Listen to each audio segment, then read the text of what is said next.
Math with Raghu sir मध्ये आपलं स्वागत आहे.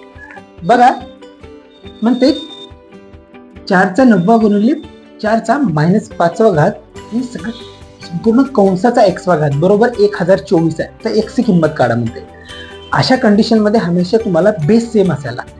अगोदर आपण बेस सेम करून घेऊ. बघू अगोदर काय करतात, घातांकामध्ये गुणाकारामध्ये घातांकाची काय होते, गुणाकारामध्ये बेरीज होते. तर मग 4चा 9 आहे आणि हे मायनस म्हणजे बेरीज होईल किती, -5. तर हे मायनस मायनस प्लस होते, ठीक आहे. आणि या सगळ्यांचा काय एक्स वा घात आहे, एक्स. मग हा एक्स वा असेल, तुम्हाला 1024 काढा म्हणते. तर मला असं कळालं की 4चा किती होते, प्लस मायनस मायनस, आणि हे होते 4. 9 मधून 5 गेले, 4 उरले, आणि याचा होते एक्स वा घात बरोबर 1024. हा मला माहित आहे 2चा 10वा आहे. किती आहे, 2चा 10वा. हे तुम्हाला माहित असायला लागते, कमीत कमी 2चे तरी पाठ करा, है ना.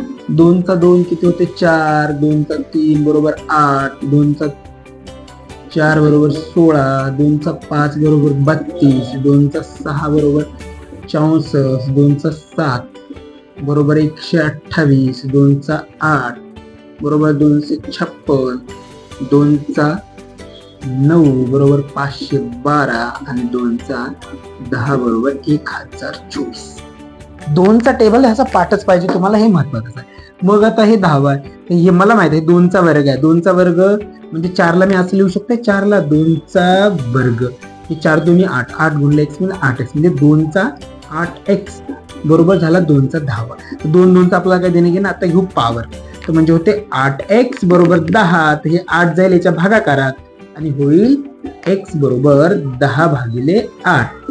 2 पंच 10, 2 चौक 8 म्हणजे 5/4. हे तुमचं उत्तर असेल. मी लांब करून थोडं सांगितलंय, पण एवढं सांगायची गरज नाही, इथंच झालं असतं, पण तुम्हाला समजावं म्हणून असं केलंय. 5/4 ऑप्शन नंबर 4 हे तुमच्या प्रश्नाचं अगदी बरोबर उत्तर आहे. व्हिडिओ आवडला तर लाईक, शेअर आणि सबस्क्राईब करायला मुळीच विसरू नका. जय हिंद.